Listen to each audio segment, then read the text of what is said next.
Hello दोस्तों, आप लोगों का आप बीटी चैनल में स्वागत है। अगर आप मेरे चैनल में नए हैं तो मेरे चैनल को सब्सक्राइब कर दीजिए ताकि आप लोगों के पास मेरा वीडियो आती रहे। तो चलिए आज की पहली कहानी शुरू करते हैं। रात का अंधेरा और चारों ओर सन्नाटा छाया हुआ था। हल्की बारिश भी हो रही थी। उस सुनसान रास्ते से इकलौती हमारी कार गुजर रही थी। ड्राइवर पूरी तरह पसीने से भीग चुका था और चुपचाप गाड़ी चला रहा था। पीछे मैं अपने कुछ दोस्तों के साथ बैठी हुई थी। ड्राइवर के बगल में ही रोनित बैठा हुआ था। ना जाने क्यों ड्राइवर को काफ़ी परेशान दिख रहा था। बगल में बैठा रोनित उससे बहुत बार पूछने की कोशिश किया कि क्या हुआ आपको पसीने क्यों आ रहे हैं, मगर ड्राइवर बिना जवाब दिए गाड़ी तेज़ी से चला रहा था। फिर अचानक एक तेज झटके के साथ गाड़ी रुक जाती है। ड्राइवर गाड़ी चेक करने के लिए उतरता है। देखता है कि सब कुछ तो ठीक है। गाड़ी पंचर भी नहीं हुआ था। गाड़ी में सब कुछ तो ठीक था, मगर गाड़ी चालू ही नहीं हो रही थी। ड्राइवर बहुत ज़्यादा परेशान हो गया था। बहुत कोशिश करने पर भी गाड़ी चालू नहीं हुआ। ड्राइवर पूरी तरह पसीने से लथपथ थक हार कर बोगी पर बैठ गया। बगल में बैठा रोनित उसे पानी की बोतल देते हुए कहा, लीजिए, पानी पी लीजिए। ड्राइवर पानी पीने के बाद रोनित से कुछ बोलना चाह रहा था, मगर वो इतना थक चुका था कि बहुत तेज़ हाँफ रहा था। उसके मुंह से आवाज़ तक नहीं निकल रहा था। पीछे मैं भी बहुत परेशान थी। मैं बगल में बैठी मेरी सभी दोस्तों को यही कह रही थी, सुबह होने का इंतज़ार करते हैं, सुबह देखेंगे क्या करना है। थोड़ी देर में सब लोग सो गए, पर मुझे नींद नहीं आ रही थी। मैं सीट पर ही बैठे बैठे मोबाइल से अपने घर में कॉल लगा रही थी, पर कॉल नहीं लग रहा था। थोड़ी देर में मुझे भी नींद आने लगी। मैं आंख बंद किए सोने की कोशिश करने लगी। मैं कब सो गई मुझे पता नहीं। सुबह मेरी आंख खुली तो मैंने देखा कि कार में मेरे अलावा और कोई नहीं था। कार लॉक भी है। मुझे बहुत अजीब सा लग रहा था। मैं सोच में पड़ गई कि सब लोग कहाँ चले गए, वो भी कार को लॉक करके। मैं ड्राइवर वाली सीट में आई और आगे का दरवाज़ा खोलने लगी। आगे का दरवाज़ा लॉक नहीं था, इसलिए मैं तुरंत गाड़ी से बाहर निकल गई और उन सबको आवाज़ लगाने लगी, पर कोई फ़ायदा नहीं हुआ। शायद वो लोग कहीं दूर गए होंगे या घूमने गए होंगे। ये सोचकर मैं दोबारा कार में बैठ गई। कुछ देर बाद मैंने देखा कि रोनित भागता हुआ मेरी तरफ आ रहा है, इसलिए मैं तुरंत कार से उतर गई। रोनित मेरे पास आया और बहुत ज़्यादा हाँफ रहा था। थोड़ी देर बाद जब रोनित शांत हुआ तो बोला कि जल्दी चलो, ड्राइवर उधर पर ही बेहोश पड़ा है। हम दोनों तुरंत वहाँ पहुँचे। मैं वहाँ जैसे ही पहुँची तो देखा कि वहाँ एक तालाब है और ड्राइवर किनारे में बेहोश पड़ा है और मेरे सभी दोस्त उसे घेर कर खड़े हुए हैं। मैंने तुरंत तालाब से चुल्लू भर पानी लेकर ड्राइवर के मुंह पे छिड़कने लगी। मैंने ऐसा बहुत बार किया। काफ़ी कोशिश के बाद ड्राइवर एक जोरदार चीख के साथ उठा। उसका पूरा बदन थर थर काँप रहा था। रात भर कीचड़ में पड़े रहने के कारण उसे ठंड भी लग रहा था। रोनित ड्राइवर को अपने कंधे के सहारे उठाकर तालाब में उतार देता है और ड्राइवर को तालाब में साफ करने लगता है। ड्राइवर का पूरा कपड़ा भीग चुका था, इसलिए रोनित फिर एक बार कार की तरफ जाता है और अपने बैग से अपना कपड़ा लाकर ड्राइवर को देता है। ड्राइवर अपना कपड़ा पहन लेता है। गाड़ी तक पहुंचने के बाद रोनित ड्राइवर को साइड में बिठा देता है और खुद कार स्टार्ट करने लगता है। इस बार गाड़ी एक बार में स्टार्ट हो जाता है और फिर वो लोग दोबारा अपनी मंजिल के लिए रवाना हो जाते हैं।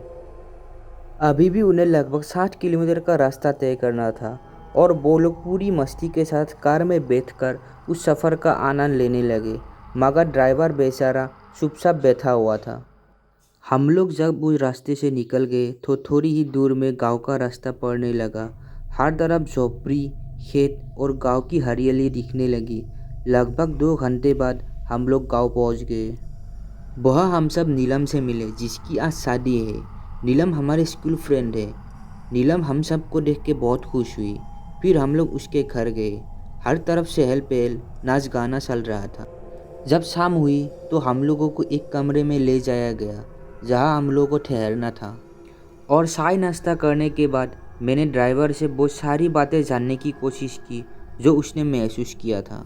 तब ड्राइवर ने बताया हम लोग जिस रास्ते से आ रहे थे और जिस हाईवे पर हमारी कार खराब हुई थी उसी हाईवे को स्टेट हाईवे 49 नाम से जाना जाता है। ये 2 लाइन का हाईवे है। इस हाईवे को ईसीआर से भी जाना जाता है जो कि पश्चिम बंगाल को तमिल से जोड़ता है। चेन्नई से पौंडीचेरी के बीच का ये रास्ता फूड की वजह से काफ़ी डरावना है, खासकर रातों में। मेरी तरह कई ड्राइवरों ने बताया है कि रात में अचानक एक सफ़ेद साड़ी पहनती औरत दिखाई देती है जिससे उनका ध्यान टूट जाता है और एक्सीडेंट हो जाता है। एक और बात, औरत दिखने के बाद ड्राइवरों को महसूस होता है कि रात का तापमान अचानक गिर रहा हो और रोड भी सिकुड़ रहा हो।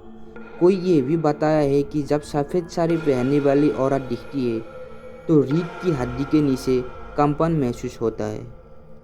इसी तरह सब कुछ मुझे भी महसूस हो रहा था।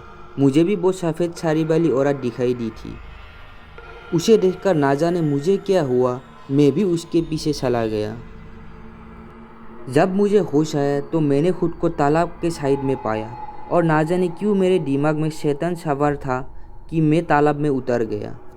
तालाब में उतरते साथ ही मुझे ऐसा लगा कि मानो कोई मुझे पानी के अंदर खींच रहा हो।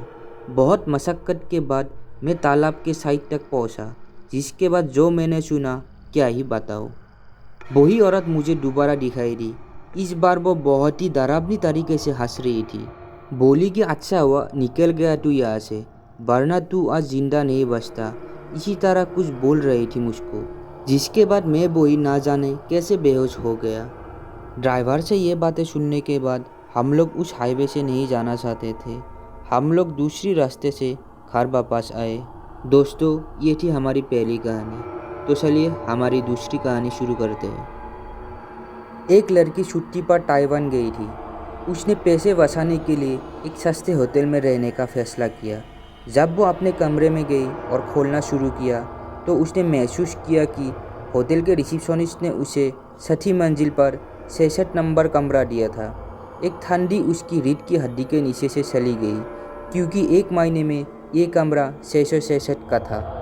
अपना सामान खोलते समय उसने सुना कि कोई उसके कमरे का दरवाज़ा खटखटा रहा है। उसने दरवाज़ा खोला लेकिन वहाँ कोई नहीं था। उसने अपना सिर बाहर निकाला और चारों ओर देखा, लेकिन उस गलियारे में कोई नहीं मिला।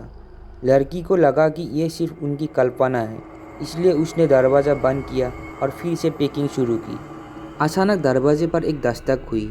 इस बार जब उसने दरवाज़ा खोला तो बाहर लाल रंग का बाथरोब पहने एक महिला खड़ी थी। अजीब औरत रो रही थी और काँप रही थी।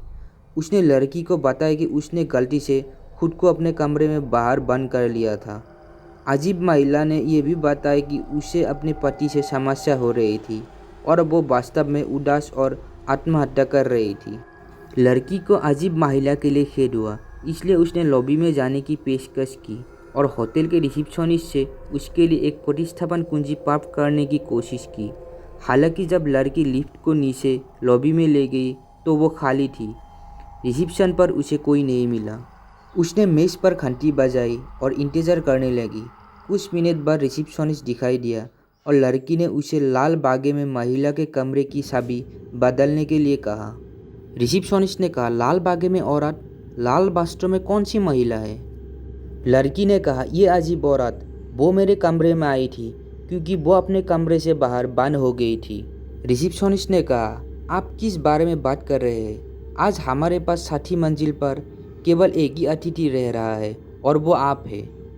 रिसेप्शनिस्ट ने कहा, ओह मुझे पता है आप शायद इस पर विश्वास नहीं करेंगे, लेकिन ये सच है। एक भयानक घटना हुई थी। कुछ साल पहले यहाँ एक महिला रहती थी। वो 6ठी मंजिल के कमरा नंबर 66 में थी। उस कमरे में जहाँ आप आज रह रही है। वो और उसका पति अलग हो गए और वो आत्महत्या करना चाहती थी, लेकिन अपने गुस्से और पागलपन में उसने फैसला किया कि वो चाहती है होटल के हर कोई उसके साथ मरे। इसलिए उसने एक सफ़ेद वस्त्र पहना और एक बंदूक लेकर वो लोगों को गोली मारने के लिए फर्श से फर्श तक गई। हर जगह इतना खून था, ये वाकई भयानक था। जैसे जैसे उसने अपनी हत्या जारी रखी, अंत में इतना खून था कि उसका सफ़ेद वस्त्र लाल रंग का हो गया था। उस दिन से साथी मंजिल पर रहने वाले मेहमानों का कहना है कि वो उसे समय समय पर देखती है। लड़की अवाक हो गई थी। डेस्क के पीछे से बाहर निकलते ही रिसेप्शनिस्ट मुस्कुराए और अपने पेट के एक लाल दाग की ओर इशारा किया। रिसेप्शनिस्ट ने कहा, देखो और समझो, यही उसने मुझे गोली मारी थी। तो दोस्तों, आज की दोनों कहानी कैसी लगी कमेंट में ज़रूर बताना। अगर आपके पास भी ऐसी कोई कहानियाँ हैं जो शेयर करना चाहते हैं, डिस्क्रिप्शन बॉक्स पे मेरा ईमेल आईडी है, तो उस पर शेयर कर सकते हैं।